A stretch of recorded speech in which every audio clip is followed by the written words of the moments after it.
Little war called Korea. Perhaps you heard of it, Slick. Lost more men than Nam. We didn't get a wall. We didn't get a movie. We got a sitcom with Alan Alda. It was all nonstop laughs, unless you were the one watching his friends die. If you're hearing our voices, that means it's time for It's This Meets That's podcast. We watch the worst movies from trailer to end credits, scene by scene. So you don't have to, but maybe you should. I'm Russ. I'm Jared. Going all in on that one. Yeah, went for a long one. He's the best, obviously the best character in this movie, right? Oh yeah, no doubt, Sarge. Yeah, absolutely. Yeah.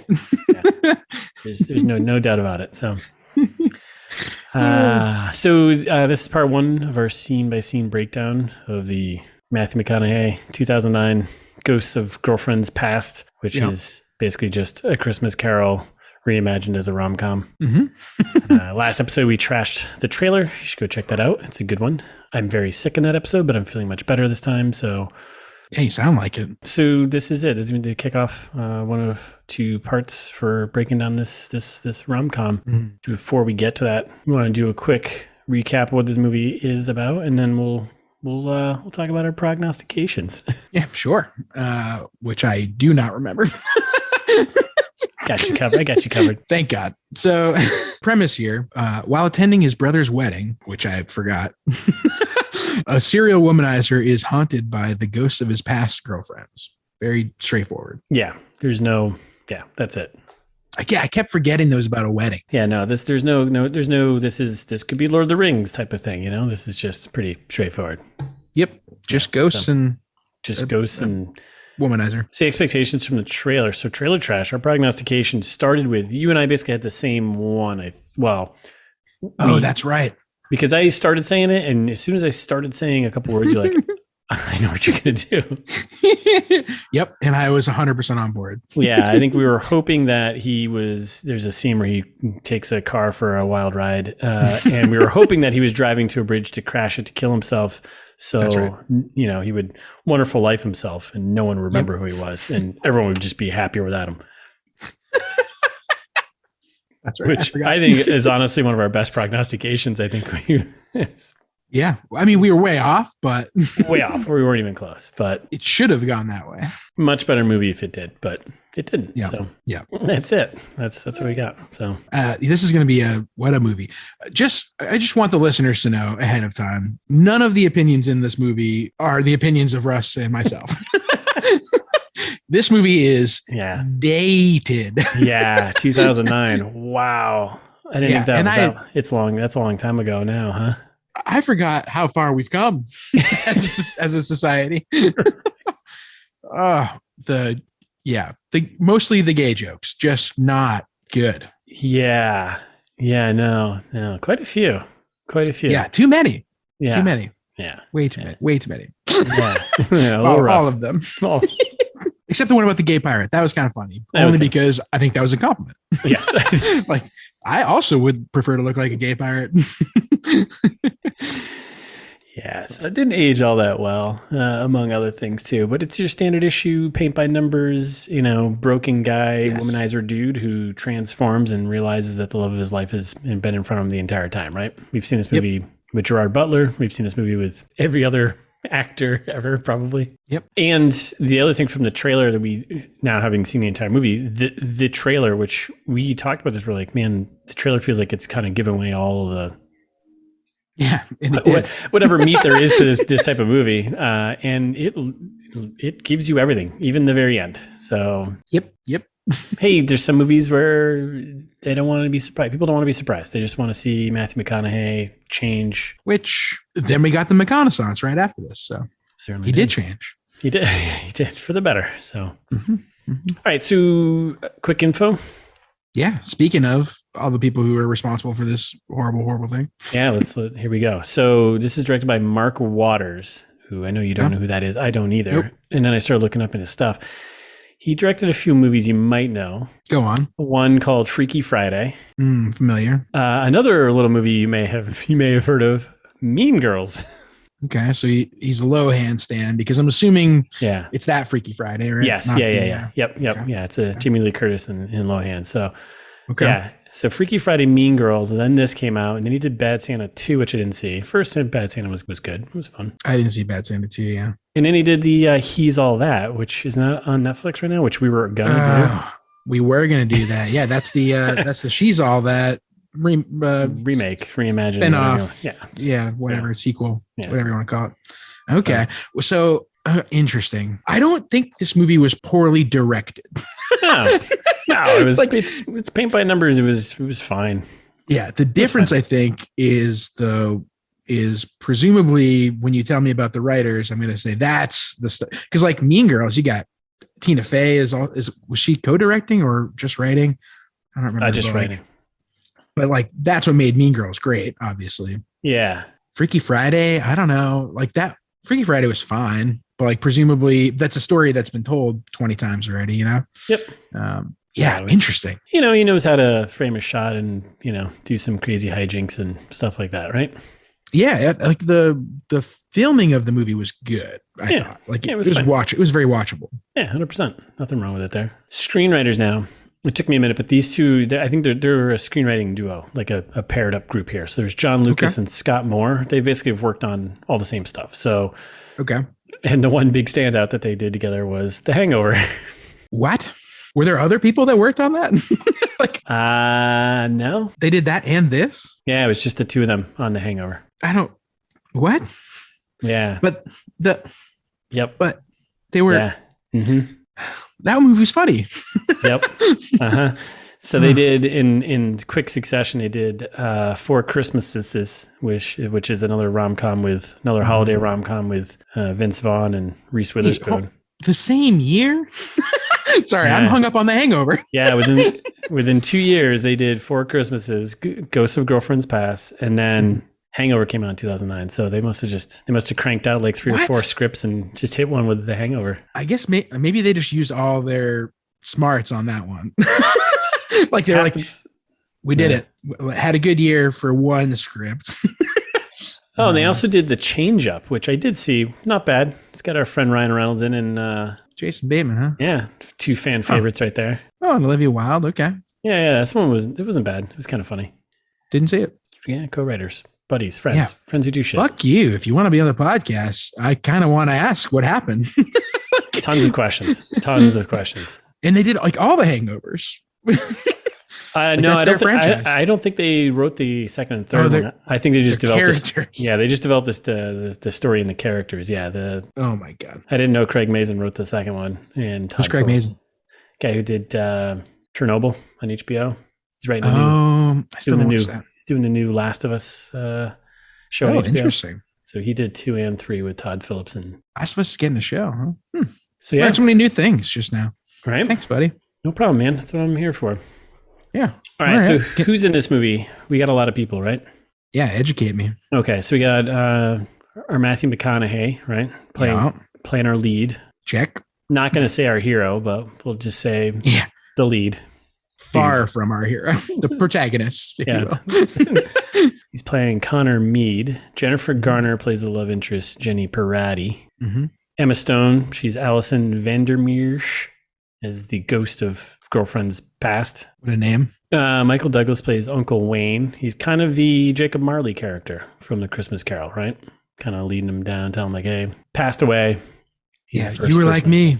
Noreen DeWolf, who I put her in her. She's Melanie. She's his assistant, but she also plays the ghost of girlfriend's present. Yeah, I did not recognize her, but Taze did and yelled at me about it. Yeah, I didn't recognize her either. So, Breckin Meyer's Paul, his brother, who's getting married.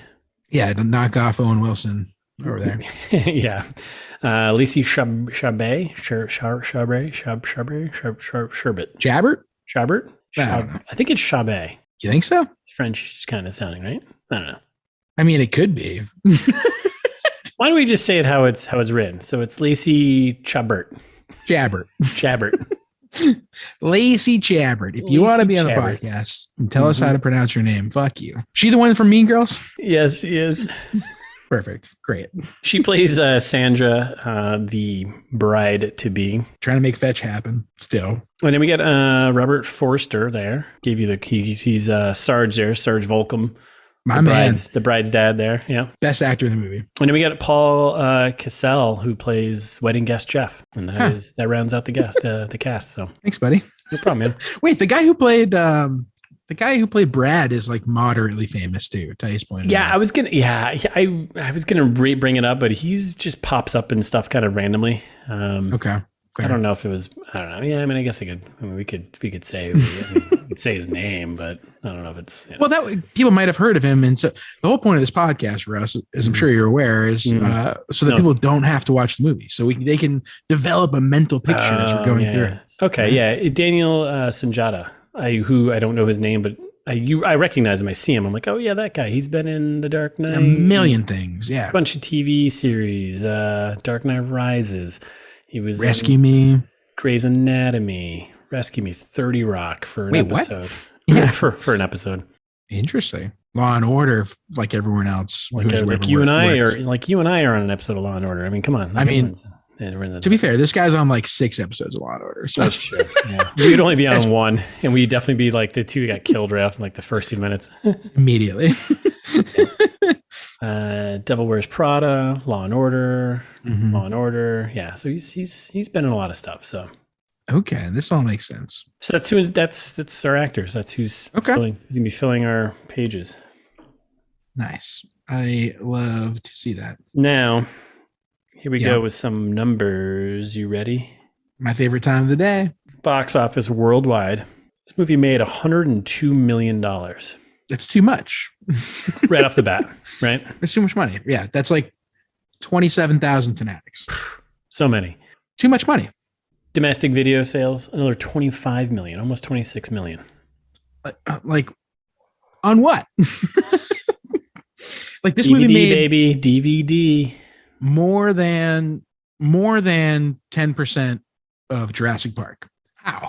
I don't. I was like, how is your what? Jurassic Park made like close to $1 billion. There's like 900 something million. Yeah. So more than 10. More than 10% of Jurassic Park. How? Yeah, that's crazy, right? This movie is 0.2% the quality of Jurassic Park. Oh boy, it's a numbers podcast today, huh? Now you ready for the real kicker? What the fans come for. Yeah, our math. Kick me. Production budget, $37.5 million. That sounds right for this. Well, yeah. No, that sounds right. But I mean, even if we do like marketing on this is like, 15 million, you're at 50 million. This movie crushed it. Yeah. Nope. I'm surprised we didn't get a sequel. This is why those guys were able to sell The Hangover and make other movies. You're right. One movie, it makes money. Fascinating. Yeah. I mean, even if it sits at 28% on Rotten Tomatoes, that doesn't matter. If it makes money, you're all in. Yeah. 37 million, huh? Yeah. I mean, a lot of that's getting McConaughey, a lot of that's Douglas, Yeah. The ghost, Jennifer Garner, the ghost CG, the bed CG. Much better than Green Lantern. Yes. Green Goblin, a better use of CG in 2002 or whatever that was. Much better than Green Lantern. So there you go. Those are the numbers. Anything else you want to, any other questions about that or? Nope. No follow-ups. Okay. No notes. Okay. Well, we'll parking lot it. Yeah. Hollywood pitch me, motherfucker. All right. It's that time again. Yep. I skipped the song and went right to it. So went right to the catchphrase. I appreciate that. Yeah, well, old school. Yeah. Trying to keep us, moving. All right. Mine's kind of a hodgepodge here. So I know you always bear with me, but you might have to extra bear with me today because I did not plan my narrative. This one, I can't wait. I'll help you through it too. Okay. Thank you. Both of these movies have elements of this, but it's a mishmash. So all right, let's get there. It's obviously 28 Days meets Babes in Toyland. 28. Right? Are we talking 28 Days? Not later. I was gonna say. Nope. just 28 days. Nope. 2000 pre 9/11 rom-com. 28 Days. Well, I wouldn't call it a rom-com. Well, maybe a rom-com. Okay. Yeah, not a rom-com, I guess. It gets a little bleak. So premise here: Sandra Bullock. Yeah. Not to be confused with Julia Roberts. Correct. Which astute listeners will know I do regularly. Yeah, because you've got dysplasia fluosia. That's right. Is plays this like crazy alcoholic character. I've never seen this movie. Okay, yeah, don't. I mean, it's fine. Yeah, but it's like you'll get it after I tell you. Yeah, I mean, I'm reading the log line right now. I can see this is not. Yeah. Yeah. Okay. So that movie, like this movie, has in the middle. This one starts with her like ruining her sister's wedding. I did see this movie. You did? Okay, yeah, perfect. Yeah. Just like in this movie, you ruin your sibling's wedding, destroy the cake. It's like a really important part that you destroy the cake, because then in 28 days, she goes and tries to find a cake store and gets into a car crash into a house. Okay. Just like this movie. Wow, good pull. Okay. Car crashing into houses. And then she also tries to change. Yeah. Just like Matthew McConaughey does in this movie. Yeah. Okay. There's even kind of a Matthew McConaughey character kind of in 28 Days. Yeah. Okay. One of the guys she meets in when she's in rehab is like a sex/cocaine addict. Mm-hmm. That is basically the Connor Mead character. pretty much. Right. And then kind of wishful thinking at the end of 28 Days, mm-hmm. Gwen's Sandra Bullock's character is still trying to change. Yeah. And her partner doesn't take it seriously. The guy who she's getting into shenanigans with the whole movie. Yeah. And he's like, I will not support you in your addiction recovery. Like, I just want to party and have fun and go back to my old ways. Like it's 1999, right? Yep. Which I could totally see Connor Mead's character doing, right? 100%. Like when I say wishful thinking, I mean more realistic thinking. Like at the end of the movie, he's changed, but like, will he? No, probably not. Definitely not. No. But unlike that, and this is the wishful thinking part, Sandra Bullock does change, and she ends up breaking up with that dirtbag and realizes that they're just too far gone. And which is what Jenny in this movie should have. Jenny Parati. Yeah, absolutely, 100%. Okay, ditch that loser. Okay, so that's 28 Days. Babes in Toyland. That's now. When's the last time you watched Babes in Toyland? Couldn't tell you. No clue. 1986 Babes in Toyland. Probably 1987. I don't know. Okay, fair enough. I don't know why I loved this movie as a kid. It's real creepy and weird. Yeah, it's like it's a kid's movie, but it's not. Yeah, like it's kind of bleak. Oh yeah, Drew Barrymore, also, right? Yeah. It's like I don't know. It's a weird movie. Keanu Reeves. Oh my goodness. Yeah, right. Right. Okay. Yeah.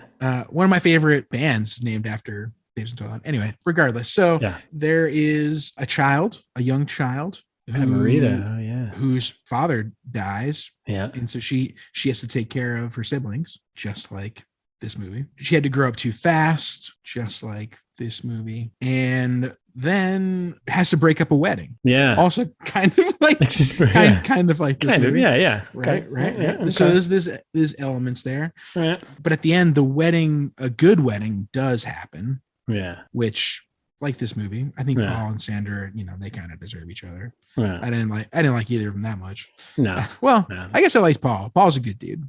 Yeah. Well, except for he cheated on her. No, never mind. I hate everyone. Oh yeah, that's right. He did. Yeah. Well, yeah. He's got a dirtbag. Yeah. Wait, did he cheat on her? Or he didn't cheat on her. He did. He cheated on her. No, I thought he just slept with the other bridesmaid. That was it. He slept with the other bridesmaid a couple months after they started dating. Okay. So he was like, well, it was early in our relationship. And she was like, and? Yeah. I don't know. That's fair. Yeah. I get it, but like also, come on. And I guess I do have a wishful thinking part of this one too. I wish that there was an army of trolls. I wish that Uncle Wayne from beyond, in addition to the ghosts of girlfriends past, also had an army of trolls. Army of trolls. Yeah. Okay, that's right. So that's my pitch to you. Okay. All right. Not as focused as I usually like to be, but and they also did the old wake up and it's all a dream thing. I forgot about that part too. Yeah. That's kind of this movie was kind of half that. Yeah. Okay. Anyway, what do you got? I think I'd buy. I think presumably better. That'd be a tough one. I think I'd pay for that movie to be made. Right. Yeah. Army of Trolls. All right. Well, you know me, kind of a little more straightforward here, right? Mm-hmm. But that's what makes us good. We balance each other out. We Celebrate diversity on this podcast. We're ITMT scale here, right? Mm-hmm. So I went with it's Dazed and Confused meets Wedding Crashers. Perfect. Right? Give it to me. All right. So I mean, Dazed and Confused, there's a lot of elements going on here. One, we've got obviously Matthew McConaughey, right?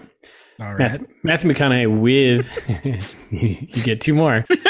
Use them wisely. Matthew McConaughey with long hair, which he's also has long hair in Great this movie. point. Right? Yep. He's pretty much just playing his character from Dazed and Confused because yes. his character Dazed and Confused is kind of a little bit of he's kind of a scumbag too, right? I mean, kind of, right? Yes, a $1,000,000% yes. Yeah, there's no redeeming quality. I'm like trying to remember the movie. I'm like, oh yeah, he's that line about high school girls. Great thing about high school girls staying the same age and all. Yeah, exactly. So pretty much he is that character just now. That's true. There's a little bit of element of, I mean, that's what, middle school, high school. You got some bit of flashbacks to middle school kind of thing going on here. Yep. You also have crushes of, young crushes when you're in that time. So that covers all of that, right?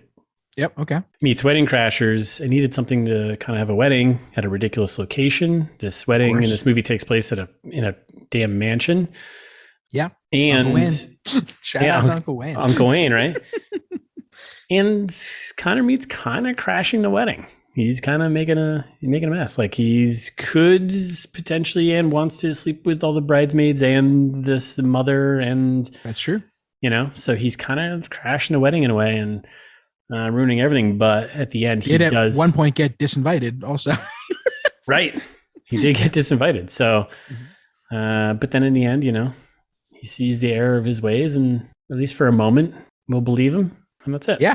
So much sincerity. Oh, that's nice. Okay. I'm keeping it simple, keeping it straightforward, Keep it tight. I like it. That's what I got. Keep it simple, silly. Okay.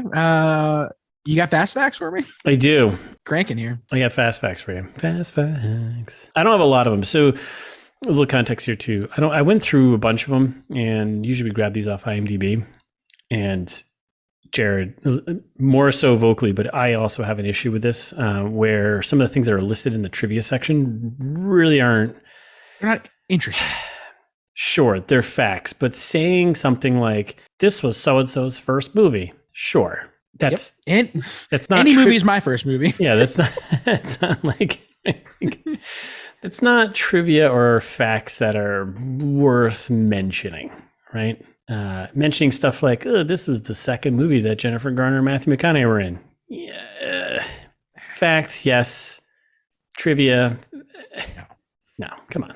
So no one's going to be like, oh, what was the second movie that at a bar? Let's put that filter on it before IMDb editors. And I know our audience has some IMDb editors. Yeah. We know you're out there. Yeah. Put a filter on it first. Yeah. Would this be interesting? Would Jared and Russ find this interesting? Good filter. Would this be an answer to a trivia question at a bar? Great filter. All right. So let's go through them. So first one I think is actually a really good one. So this movie was originally set up to be made in 2004, apparently, which is crazy. What? Yeah. Well, that makes more sense than if you think about the script. Right. Actually, you're right. So this is probably floating around forever in like development hell, whatever. Originally set up in 2004 at Touchstone Pictures, which is now defunct since 2016, with Ben Affleck as the lead, as our Connor Meade. Okay. And Kevin Smith attached to direct. Okay. So this would have been like probably less offensive Mallrats. Yeah. Yeah, pretty much. There's a lot more details in there about that involves that sketchy character Weinstein and everything else about why this didn't really play out all that. So I'm going to skip all that shit because it doesn't really matter. But Touchstone Pictures, though, as you know, is a Disney studio, or was. Yeah.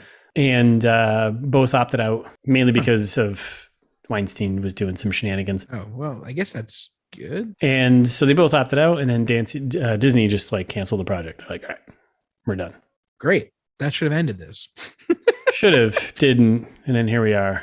Fast forward 15, 16 years later. So, God damn it. When Ben Affleck was originally attached to the project, offers went out to Warren Beatty, Robert De Niro, Bill Murray, and Jack Nicholson to play the part of Uncle Wayne. What? Okay. Interesting. Yeah. Interesting. Yeah. I'm glad it ended up being Michael Douglas, I think so too. Warren Beatty he'd have been fun. Yeah, that would have been fun. Okay. Mm-hmm. But the rest of those guys, I don't know. I think Robert De Niro would have been too intense. Bill Murray, that's not a Bill Murray thing. This isn't. Jack Nicholson could have done it, I think, but yeah I'm glad he did. Yeah.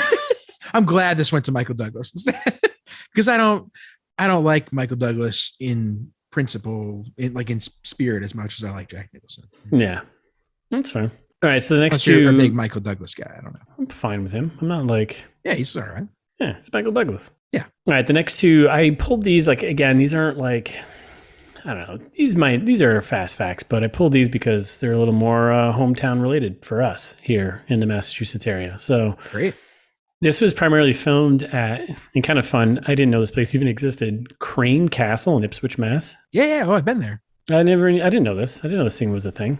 Oh, it's dope, dude. We should go sometime. Yeah, I saw photos. I was like, holy shit. Wait a second. Oh my God. Now that you say that? Yeah. Holy shit. I've been there. Oh my God, this all makes so much more sense. And I looked at the photos online. I was like, first of all, holy shit, this place exists in Ipswich. And then two, I was like, yeah, that's it. So, oh, it's cool. They have, it's like the trustees of something or other. Yeah. One of my friends works at, or used to work at the trustees that run that place and whatever, a few other places. They do all the trusting. Yeah. All the trusted right. Stuff. And it has like, I don't know, acres. Like you could go for a mile of backyard, like an actual mile of backyard. Yeah, I mean, there's like beautifully manicured lawn that goes all the way to the ocean. I saw the photos on the internet. I was like, holy shit. Super nice. Yeah.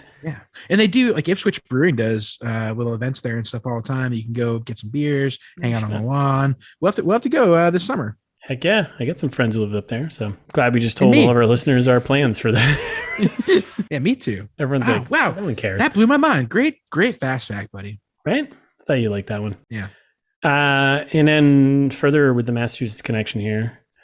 So the scene where the church, where Ghost of Future brings him to the church there, that chapel where Jennifer Garner's character, Jenny, gets married to Brad. Yeah. That was filmed at the Martha Mary Chapel in Sudbury, Massachusetts. Sudbury.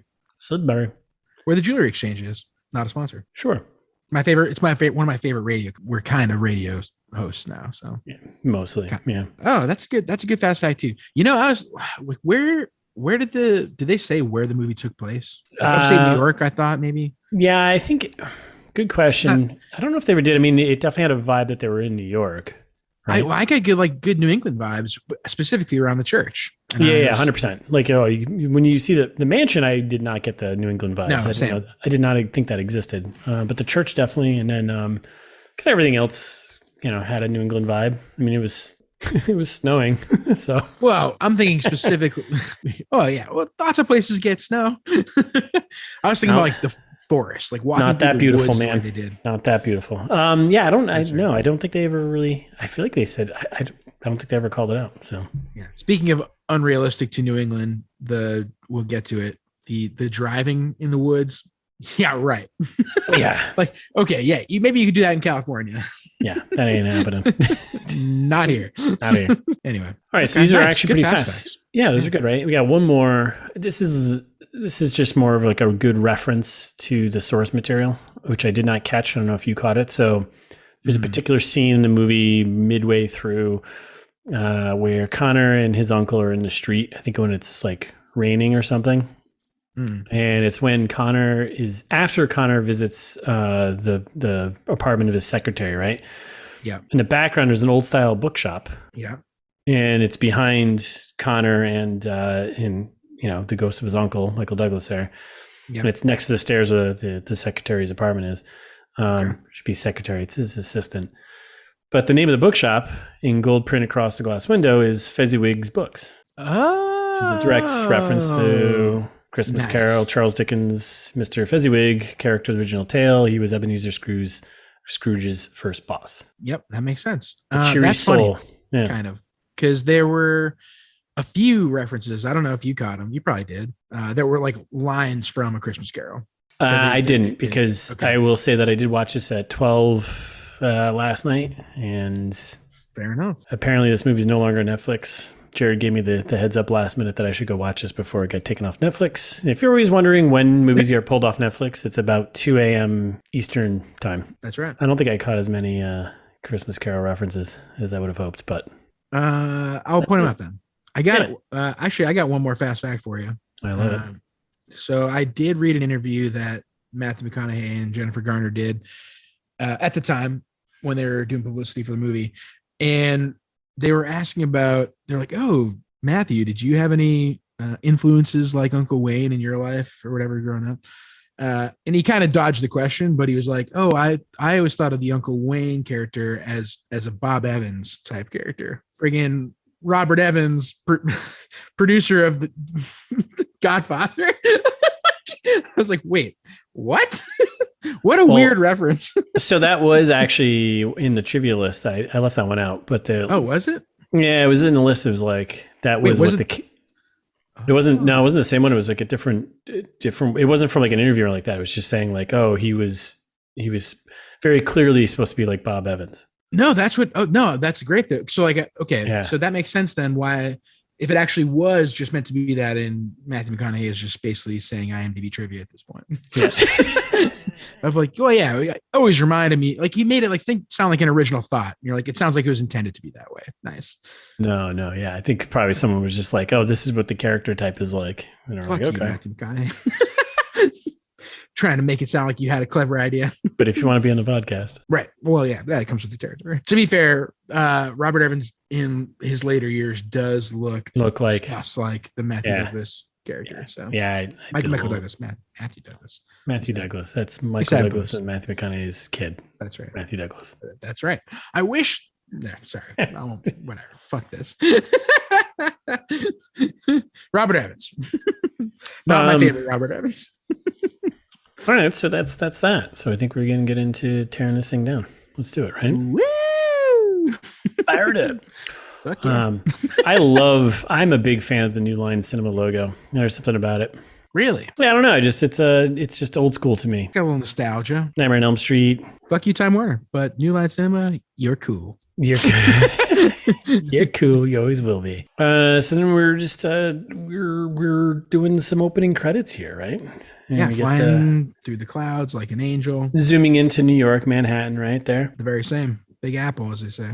Coming in hot to Mead Photography. You know, we got Connor Mead pulling in, parking his car. Yep. Hot shot photographer getting to his own studio. Yep. Love to see it. Kind of stuff from the trailer here. Really kind of quippy stuff going on. He's in there. Green screens. We got models, half dressed women all over the place. And he's doing his, all right, kind of taking photos. And, and then his assistant there, she's just like assisting. Yeah, I mean, she's telling about his phone calls and stuff, which I would imagine an assistant would do. I don't think I want an assistant. Do you ever want an assistant? Yeah, why not? Really? Yeah, why not? I don't know. It seems I could rather just do it myself. But why? When someone else could do it? Yeah, I guess. Okay. Listeners, let us know. What do you want an assistant? Do you have an assistant, and how is it? Great question. I bet for our future advertisers, our listeners are affluent. Absolutely. For sure. Affluent and global. For sure. International, as we like to say here. So, I mean, pretty much this whole opening here is just really establishing he's a dick. Yeah, the trailer. It's the trailer all over again. It's the trailer. It's just him being a dick. You got the assistant being him talking and flirting with the two women, and his assistant being like, so should I book them separately or together? And he's like, yes. Yes. Yeah, it's great. And then like he meets the woman from the trailer, and he insults her eyebrows and her music, and then puts an apple on her head. And this is the Vanity Fair cover, I guess. Yeah. We're getting to this scene, right? But now this is what we're getting to? Yeah. So this is important, though, now that I think about it. So the scene with comes back later. Yeah. So it's foreshadowed.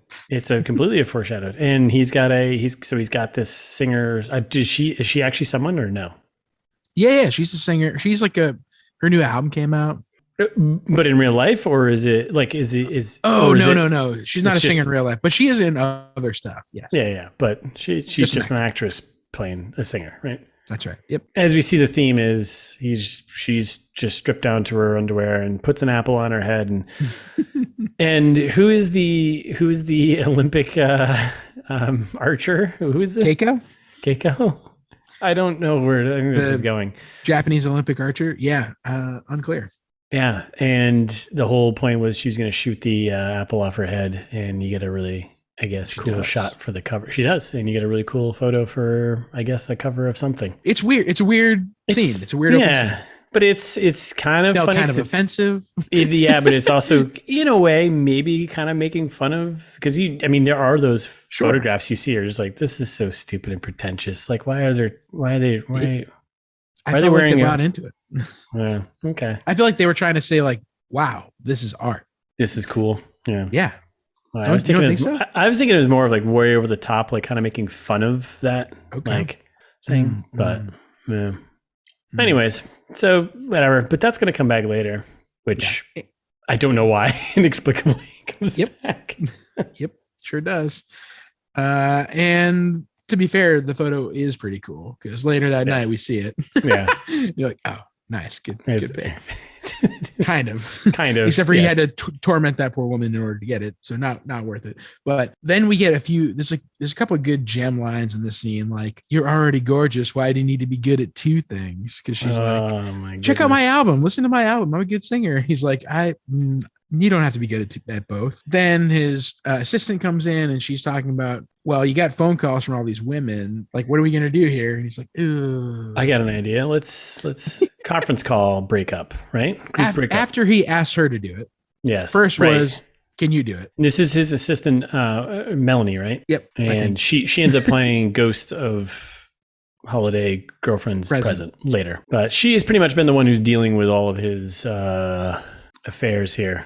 Bullshit, right? So he's like, you know what? Let's do a little video conference breakup. So this is all from the trailer. So he gets the three women up. Kiki, yes, Kiki, not Peaky, like I thought in trailer. Yes. Lesson learned. And then we get the old, kind of problem stated thing here. He's just like, they're like, you don't love women. He's like, no, I do love women, just not one. Okay, got it. Great. Come on. And then he breaks up with the three. Again, all from the trailer, right? Conference call. Hides the camera. They can still hear him. He doesn't get that. And then we still have the singer model here in the background. And she's like, you really as bad as they say? It's like, come on. Yeah. And he does a whole spiel, some about her daddy issues, whatever else. And she caps that off with, oh, please, I've never met my father, which that's kind of the point. And then he says, well, come to Papa. Ugh, it's all very icky. He's got a note or a phone call from his brother, right? That wedding is happening and he's been invited, right? Yep. And here we are off to snowy car ride. We're up there, because that's just how it works, right? You leave clearly it didn't snow in New York, so it's just, the hustle and bustle in New York. And then it's like, as soon as it starts snowing, you're in like back home or you're with like old, with family or something like that. It's like, oh, it's snowing and I'm trapped and blah, blah, blah. It's like every rom-com type of thing. Classic. Yeah. Uncle Wayne's house. Uncle Wayne's a beautiful, ridiculous mansion. And then he's pulling up, he sees the swing set, which was straight from the trailer. It's going to be at the end of the movie. So there's no spoilers here. If you listen to the trailer trash, or you watch the trailer, there's no spoilers here. So you see this swing set and you get some longing rom-com music going on. And he walks in on the wedding rehearsal. Yep. And we've got his brother and future sister-in-law, Sandy. His brother's name's Paul. Jennifer Garner's there. Jenny. Oh, that's her name. Nice. Okay. Yeah. Keeps it simple, right? Yeah. Phew. Okay. I'm glad they did that. That's when we get the cut off your dick joke from the trailer. Yep, this is all from the trailer. Like there's nothing new. She does say she can make it look like an accident, which is suspicious. Well, that wasn't in the trailer. she was, yeah. Okay. Not sure how you make that look like an accident. Then we get introduced to the bridesmaids, which we've got Dina, Donna, and Denise. Because of course we do. Yeah, of course we do. And then intro to the groomsmen, who are a bunch of nerds that are like, think Matthew McConaughey is Connor is like a god character, right? We meet Sarge as well, right? Yep. Who is not a cop. Sandy, explicitly not a cop. Not a cop. Marine Corps. And he's officiating the wedding for his daughter Sandra. Yep. Again, this is all stuff from the trailer, or some of the stuff is from the trailer. This stuff isn't, but yeah, you get a sense of like once he walks in a room, it's like all the bridesmaids, all the women want him, all the men want to be him, and all the men are like horrible bunch of betas. Yep. Yep. And that's when we get the spiel about Korea that I did at the beginning. Alan love it. So like I was stoked because I was like, okay, thank God there is going to be a funny character in this movie. Yeah. The only one. And he's got that one line pretty much. Uncle Wayne has a few not offensive, funny ones too, in my opinion. So I wrote them all down. Don't worry. We've just been introduced to all the major characters that you're going to see throughout the rest of this movie. So yeah, that was the point of that scene. Yeah. So we've met everyone. We know he's a dick, and he doesn't like weddings and all this, but he's at one. So Connor sneaks off then to go up the stairs and is looking at pictures of Uncle Wayne on the wall as he's going upstairs. This is when we get introduced to Uncle Wayne, who's apparently also a playboy. Yep.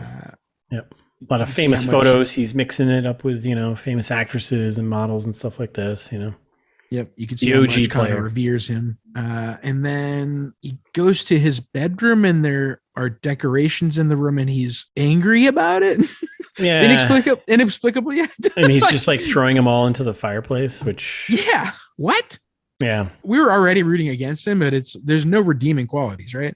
Yeah. It's a little over the top. Just kind of, show/telling us that he doesn't like weddings and he's not into love and marriage and all this other thing, right? So, right, which they explicitly say then 10 more times later. Yeah, which they say 5 seconds later when Jenny Parati shows up and they have like their little first encounter and she pretty much lays out exactly who he is, like the classic like, this is who you are, blah, blah, blah, blah, explaining the character to us, the audience. You're just an asshole to get the girl. And then deep down, you're a big softie. Yes. He's like, no. This movie is not really hiding anything. There's a lot of cards just thrown out on the table right off the bat. No subtlety. Yeah. There's no subtlety at all.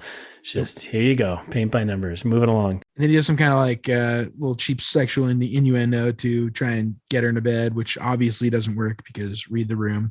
Yeah. She's, she's got Jedi powers. She can see through that. She just went on and on about how you're a piece of shit. Yeah.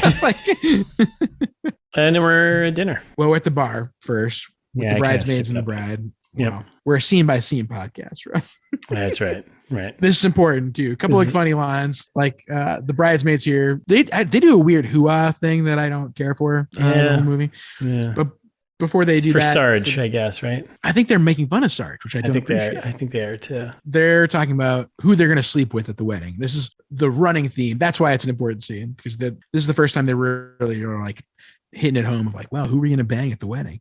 And they're talking about this married guy, I guess. And they just go, well, they're not really married until they have kids. And you're like, wait, what? And then they're all like, hoo-ah. This is fucked. I hate this. Everyone's terrible. And then that's when we cut to dinner with Connor at the main table there. And he's getting his shine on. He's drinking he's getting his Scotch whiskey down, right? Yeah. I love the other guests confronting him like, so are you gonna photograph the wedding? Like, you're a big famous photographer, right? He's like, no, because I'm a big famous photographer. Fuck yeah. I don't do weddings. So weddings are below me, okay? And then we get the classic, bride freaking out because the salad isn't right, The salad I ordered had figs because fruit is the new croutons, which sure, we can all agree that's not true. Yeah. Croutons, the once and future crouton. Right? Yes. Croutons still rock. Bread or figs? Listeners, let us know. Bread or figs? And then so we're at the table, we're hanging out, and Brother Paul, that's not right. Well, it is right, but saying Brother Paul is, Paul. Implies that he's a priest or something. he's Connor's brother, comma Man Paul. of the cloth. Comma Paul. Asks if Connor will do a toast at the wedding. Everyone's kind of like, I don't know if that's a good idea. Probably not a good idea. And then this is where we get the big, if we already didn't know that Connor wasn't into marriage and love and all this sort of stuff, he goes on a nice little drunk rant, awkward drunk rant, right? Talking about. Yep. It's great. And then the guy, I love the guest from earlier who's like, you're not going to take pictures. The least you can do is give a speech. I'm like, nice. This guy's funny. I like how he's harping on that. And then a couple of good lines there from Jenny, like, this always happens. All scotch, no carbs. That was almost a quote for that. That's pretty good. That's pretty good. Yeah. Sounds familiar. Yeah, been there. Haven't we all? And then, basically he wraps up with like, love is a myth. Truth hurts. Takes his salad with him as he walks out and goes, some figs would have been nice. Oh, salad burn. Ruthless. He's a monster. Then we get, he's like, all right, I'm going to the bathroom. And again, this is straight from the trailer. It feels like the trailer was pretty much all of the major points of the movie. Yep. So he's in the bathroom and his Uncle Wayne shows up. Dead Uncle Wayne. I love anytime there's ghosts, they're like, guys, get the theremin out. Like, let's lay it on real heavy. Like anytime. You're like, oh shit, it's Uncle Wayne. It's a fucking ghost. who jumps in there with Connor saying, you're dead, and he goes, players never die. So many good quotes in this movie. Like, it's a horrible movie, but yeah, that's pretty good. Yeah. A lot of good lines. That almost a quote too, because he then touches him to try and prove that he's not a ghost. And he goes, never touch a man when he's hanging a wire. Which I don't know why, but it's hilarious. Why is a ghost peeing? Anyway, so yeah, and apparently they smell like aquavelva and pee. Uncle Wayne walks through him. We saw this in the trailer, and it's like, yeah. So then he's, talking about the old days and how Connor should end up like him. Yep. And Connor's like, nah, man, that sounds awesome. And pretty much this is where we get the setup that was right in the trailer too. But Uncle Wayne inexplicably calling him Dutch always. Tay said it a little later on, but she was like, I think it's to show that he forgot his name. And I was like, that would be actually good writing for the movie. That'd be pretty funny. So then we get the setup. We get the setup of Uncle Wayne's like, hey, you're gonna be visited by 3 ghosts, and you're gonna have to feel some feelings and deal with some stuff. And it's for your own good. But if it's not something that's for your own good, it's for my entertainment. Which I also appreciate. Couple of good lines. Reasonable. Michael stuff. Douglas, Sarge, and that guy at the wedding all have like a couple of good lines. So then we head down to the mansion bar, right?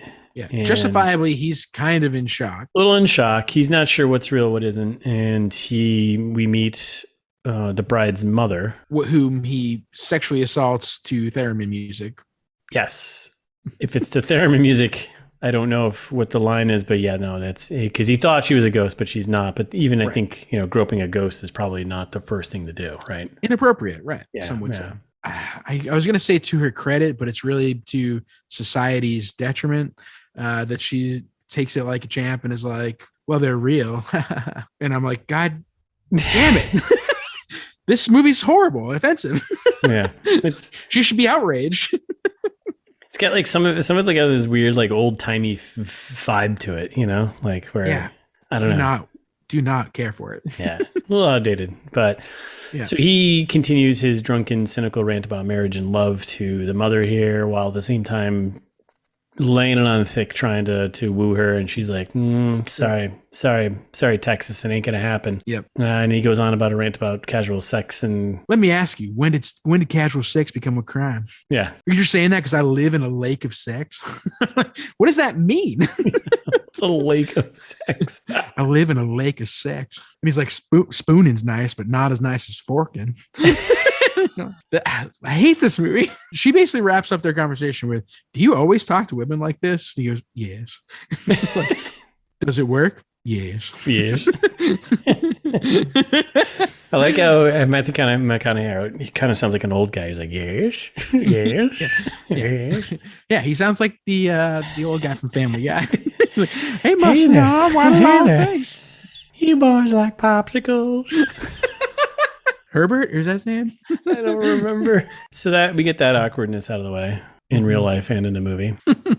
We cut to Jenny Parati there, right? Yep. And bride and brother dancing, right? It's a quick cut to introducing basically the antagonist or whatever. I don't know. The opposition. Yeah, the opposition. Yeah, the opposition to Connor is Brad. So we get Brad, who is basically perfect on all levels. He's certified in massaging, and he's a doctor, and we'll find out later. Yeah, but basically the wedding couple here kind of set kind of connect them together. And like that really annoying, like where the friends are like over the top being like, and he's like this and he's like that. And then they do the classic, like, should we get out of here and talk instead of listening to these people do this? So also at this point, it's like very obvious, and Thais called it out too. Like I didn't even think about it at first. She's like much older than these than these other girls, right? Like she's not related. It's not like her sister or anything, right? Yeah, that's a good point. Like these are just her. This is her friend group, and she's like in her 40s and they're in their 20s. Well, picture. Well, yeah. I mean, Paul is the younger brother. I mean, do we have a sense of how much younger? I mean, maybe 10 years? No, it was less than that. I think it was like 7 or 8. Something. Yeah, like I mean, so Jenny is the same age as obviously as Connor, ballpark, maybe even right? younger. Yeah. Sorry. Yeah. Yeah. So yeah, I mean, she's compared to the bridesmaids and the bride. Like, yeah, she's probably she's probably like 12, 15 years older, I think, because they seem younger than Paul. The bridesmaids? The bride and the bridesmaids. Bridesmaids. Yeah, like, I think I'm saying it's not like out of the question, but like I mean, we're 8 years apart, but that's not that crazy. Like I think that she's like in her early mid 40s and they're in their mid 20s. Like is the vibe that I'm getting. Yeah. No, it's a good point. I actually didn't do the math on this, but yeah. And they're not treating the situation like that's the case. Like I don't know. I'm trying to think because I'm trying to think now, like later on when they talk about the parents like getting into car accident, Paul says his brother was 8 or 9 and he was 2. So so there is like a 7 or 8 year difference between them. Right. But then the soon to be wife and the bridesmaids definitely seem like just a couple of years younger than Paul, right? But that's, within like 2-3 years. I mean, not much, but when you add that up across the board, you got like a good 10-11 year span between. And if Sarge was in Korea and we're being generous that he was 18 at the time, he should be like in his 80s. And I feel like the guy is in his 60s maybe at best, right? Yeah, late 60s. Okay. All right. Yeah, that's a good point. A lot of problems. Yeah. The casting is bad. The least offensive of our problems, though. Yeah. Sorry, I went down the rabbit hole a little bit, but it was upsetting. Yeah, no, that's fair. All right. So then we get the Brad introduction, and Brad's now in the picture. It goes awkwardly. But Brad and Jenny Parati here now they're a thing. They're talking. They're chatting. Right. Yep. And then we go back to the bar. Connor's still there hanging out, right? Yep. Getting a little drunk. And we get the first bridesmaid. I'm not sure which one, if it was Denise, Dina, or Donna, but it was the one in the blue dress. Dina. And so she comes up and they're flirting with each other pretty hard. Well, and they're flirting with each other and he goes, I've been seeing ghosts in the bathroom. And she's still like, that's not weird. She's still just hanging out. I was like, yeah, okay. Yeah. And then he's doing a bad job of flirting. Yeah. He's a little shooken up from the ghosts and he's drunk, so he apologizes for not having sex with her when he's had sex with the other bridesmaids. Yeah. And then he lets the cat out of the bag about how he asks her like, oh, were you the one who slept with my brother?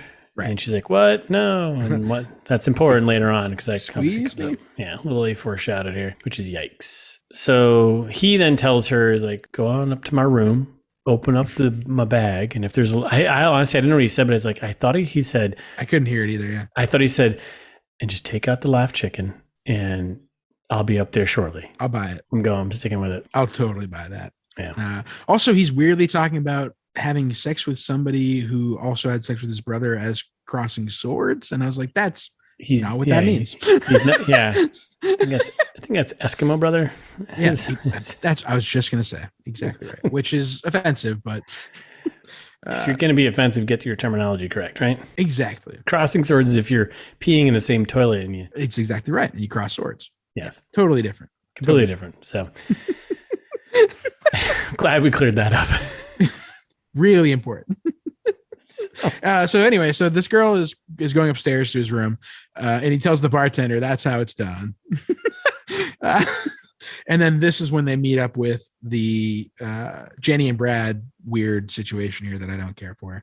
And there's a little tit for tat between Connor and Brad about, oh, you must be the wedding sex they flew in for Jenny. Well, you must be the wedding sex they flew in for everybody else. Burn. Oh no, is it?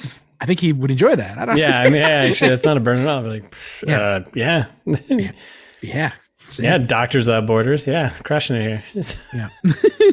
And then Jenny goes on to tell Connor that his soul is hollow, which is pretty ruthless. Yeah, he's going to burn in hell, basically. And then he's like, I'm going upstairs to have some casual sex. Yeah, and he partially satisfy that woman. And he's walking up the stairs, and we get the little slow-mo, him looking down at her, and they look at each other, and there's still a little something there. Is she really going out with him? And now we're in Connor's bedroom, and he comes in, and there's someone under the sheets. From the trailer. It's all from the trailer. All the key moments are from the trailer. Yep. He's like going up there, and he's like, who's in the bed here? And it's Emma Stone. Whose character is what? Allison Vandermeesh? Allison Vandermeesh. Which is what Connor says. And then I love Emma Stone. I think probably the best acting in the movie. Yeah, no doubt. Connor Mead remembers me. I could die now. I'm a ghost. So then they have a little back and forth here, and he's losing his brain. He's like, what's going on? This was his first, well, we'll figure this all out later, but one of his second ghost encounter, first love. Yep. And they have a little back and forth about how real she is, and she does some trickery. I'm real. Theremin. Blah, blah, blah. More theremin. More tripping him. Blah, blah, blah. And then she's like, all right, just get in bed. Here we go. And they zip back to 1982. Good year. Way better CGI than Green Lantern. Way better CGI than Green Lantern. The bed pops out of the universe and falls into a field. Just like thump. Like a front lawn. Yeah. Pretty nice. Yeah. And we're at Uncle Wayne's, but earlier. 1982. Yeah. A little bit earlier. So, and we were looking at his first relationship, which was him and Jenny Parati as little kids. Jenny. They have a cute moment where he's... Sorry. Speaking of Jenny real quick. Yep. I heard the funniest joke the other day. Oh, boy. I couldn't stop laughing. Henry Kissinger is like the Forrest Gump of war crimes. Super funny. Wait a second. He was connected to that one? Oh my God. He was there for all of them? In the last, 50 years? Jesus Christ. Hilarious. Sorry. I didn't write that joke. No, that's fine. It happens. All right. So Jenny and Connor, their first relationship. This is when they're, we get the Polaroid. We get the Polaroid picture, which don't shake it like a Polaroid picture. That's not what you're supposed to do when you take a Polaroid picture, by the way, is shake it. That is true. Russ and Jared out here busting myths. Yeah. Never forget. Again, this is a scene from the trailer. So it's the two of them as little kids, and he takes a Polaroid photo of her. She gives him the camera. That's kind of an important part here. For his birthday, or whatever it is. Yep. And that kind of kicks off him becoming a photographer pretty much, right? Exactly. And older him is like, that's all right. Get in there, line it up, get it right. Okay. Yeah, all right. Here we go. All right. That's all right. Put the link in Drive. All right. Now just see your future. And he takes the photo, and that's the photo, right? Yep. And then we have like a moment of, again, from the trailer of, him being like, I'm going to hold on to this forever, right? I think that's all this, right? Yeah. And he goes to Emma Stone, did you edit this? Yeah. And she's like, no. She keeps replaying it over and over and over again. Yeah. He's like, I get it. Yeah. He's like, I don't know. That doesn't sound like me. Like, only my brother would say fruity stuff like that. And he's like, oh, come on. You just ruined everything. Why did you? Why? 2004 or 9. And, and whenever this is written. And then we get a little more backstory, a little bit, which kind of ties the bonds between the two brothers, where young Connor goes running out into the field or into the yard, whatever, and we see young parents, right? His young parents, and older Connor there as a ghost is kind of hanging out, being like, Mom and Dad. This is summer before their car accident. Summer before their car accident. So yeah, it's always a car accident, Also in this scene is when we get our first from Jenny to Connor, not as dumb as he looks, folks. Which is kind of apparently her way of flirting with him. Yes, the whole time. I think there's an important line of like Uncle Wayne, Paul, his brother, and Jenny were like all that he had left. This was it.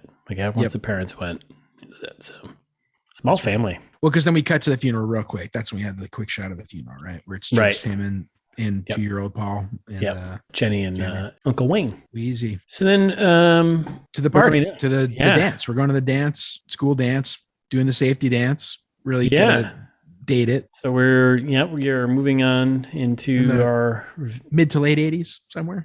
Yeah, in our ghost of girlfriend's past here. Mm-hmm. Still driving to bed. Yes. And we get an awkward moment of, they're at the dance and they're trying to, the awkward moment of middle school, and they're trying to go from we're friends to like, maybe we should be more. But yeah, and there's a weird Michael Jackson impersonator kid who's doing a white glove thing that people find creepy, which then leads to take off his white glove. Well, yeah, Jenny's like, hey, it's the white glove thing is kind of weird, right? And he's like, oh, yeah. And he just sneaks it off. Our move there, boy. So is this 1985 or how prime thriller are we? I think we're in the meat of it. I mean, right? I think so. So, but anyway, that kid's weird is what I was getting at. Oh, yeah. And I think you were trying to tell me that kid's not that weird. You were going to say everybody in the 80s used to do that. And yes, that's actually where I was going. Yeah, yeah. I mean, I knew. Yeah. I was going to say, you sick fuck. Yeah. Well, you just had the entire conversation. We don't even have it now. So we're coming up on our 12th anniversary, 11th anniversary, right? No, wait, we already had our 11th anniversary. Of knowing each other? Of knowing each other, yeah. Holy so I can have conversations with you without you even being there. It's great. This could be way more efficient friendship now. And everybody in the 80s was doing that. Even I was. I was born in the 80s. I didn't actually experience. I mean, I was like 5 in the 80s, 6 years. Like, when people were like, I was born in the 80s. This is what I was like. Hey, yeah, all right. Yeah. Yeah, I was born in 1989. Sure. Yeah, I played all the toys like 5 years later. Like, yeah. Get over it. You actually grew up in the 90s. To me, that's what, Oh, absolutely. Yeah. I mean, I do love the 80s. I mean, there's stuff from the 80s I do love. But yeah. Good cartoons. Great cartoons. Great toys, right? Yeah, so we're middle school dance, and it's kind of going weird, but we get a moment of, they're trying to figure out if they're going to dance, right? We get this slow song kicks on, and all of a sudden, all of Jenny Parati's, girlfriends come over and they're like, Pete Hastings, who's a jock, says, blah, blah, blah, blah, blah. He says he likes you, wants to dance. Ugh. And he wants to make out, and he's a 9th grader, so that means tongue. Gross. She's like in 7th grade or whatever. Yeah, it's weird. Yeah, I can't remember how that played out. But yeah, so then there's a moment where she's like kind of looking at Connor, and he freezes up. Yeah, he looks bummed. And adult Connor is watching this, saying, like, "That's not how I remember things. Like, yeah. I could have closed that if I wanted to." That's just how things go, though. So he freezes, and she goes and dances with Pete Hastings, and Connor feels like more than dances with Pete Hastings. Oh, immediately, just right immediately. Out there. I don't know if Michael Jackson kid moonwalks by. Yeah. I don't know if I'd be hanging out with Jenny Parati. I mean, that's a bit. Come on, Jenny Parati. In my face like that? Yeah, come on. So they're that's it. He gets gut punched, and will they? Won't they? Good segue, perhaps. Yeah. So that's it. We're gonna leave. An outro. We're gonna segue out of this. So yeah, we don't know. Well, we do know actually what's gonna happen, but that's right. You don't, unless you've seen the movie. Jesus. Right. Or gathered by all the spoilers we've already said. Yeah, or just watch the trailer and just figure out how this movie ends. But that too. But it's the journey that counts with us. That's more important. So we're gonna wrap part 1 there, and we'll get to part 2, and we'll figure out if Connor changes, if he becomes not an asshole, or does he get the girl or not. Okay. There's no way to know. There's no way to know. Absolutely not. So, well, thanks for listening, everyone. We'll be back on Thursday with part 2. In the meantime, you can follow us on Instagram at It's This Meets That. We're ITMTPod on Twitter, and you should subscribe to us wherever you listen to us. While you're subscribing, especially on Spotify and Apple, you can also leave us a review. It goes a long way to help us out. Thank you to everyone who's done it already. Hugely appreciate you. But you too can also be hugely appreciated by us by leaving a review. Wow, it's so much huge appreciation going on. Or if you don't want to leave us a review in a public forum, but you want to review something we said, be critical of the pod, we're open to that too. Send us a little feedback. Correct us. It's thismeetsthat@gmail.com. Or you can go to our website where all of the back catalog, the ITMT back catalog, we're coming up on, we got 116 episodes, I think, something like that out right now. Yeah. A good chunk of episodes, some say. Yeah. Listen to them all at the website. It's thismeetsthat.com or itmtpod.com. Oh, look at you getting in on it, huh? Yeah. Plug in both. See, this just makes it dilutes the branding. You don't have to say it. Just say the one you want. I'm just saying it's easier just to be like, No, I know. I'm gonna start saying both. You don't have to. You say what feels comfortable to you. Okay. We just have that in our back pocket. That's all I'm saying. Yeah, I appreciate you. Okay. And you, the listener.